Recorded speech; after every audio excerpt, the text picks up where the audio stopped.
আচলতে এইটো অতিকৈ দুৰ্ভাগ্যজনক। আমি কমিউনিষ্ট পাৰ্টিৰ তৰফৰ পৰা তীব্ৰ গৰিহণা দিছোঁ। বিজেপি মন্ত্ৰী, বিজেপি লিডাৰ তথা মন্ত্ৰী বিজয় শাহ ডাঙৰীয়াক তেখেতে এনেকুৱা ধৰণৰ কথা ক'ব পাৰে বুলি আমি আচলতে কল্পনাও কৰিব নোৱাৰোঁ।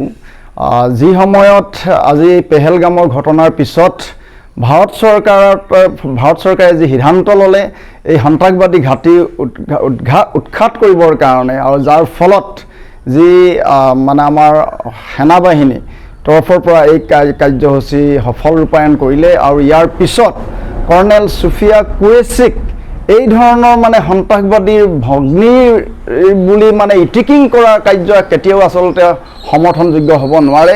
এয়া আচলতে বিজেপি দল, বিজেপি চৰকাৰ, বিজেপি নেতাসকলৰ, বিজেপি মন্ত্ৰীসকলৰ এক আচলতে অতি মানে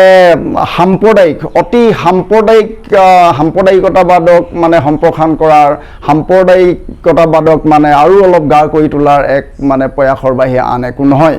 গতিকে এইটো অতিকৈ দুৰ্ভাগ্যজনক। আমি সকলোকে একেমুখে ইয়াক ধিক্কাৰ জনাবৰ কাৰণে আমি আহ্বান জনাইছোঁ।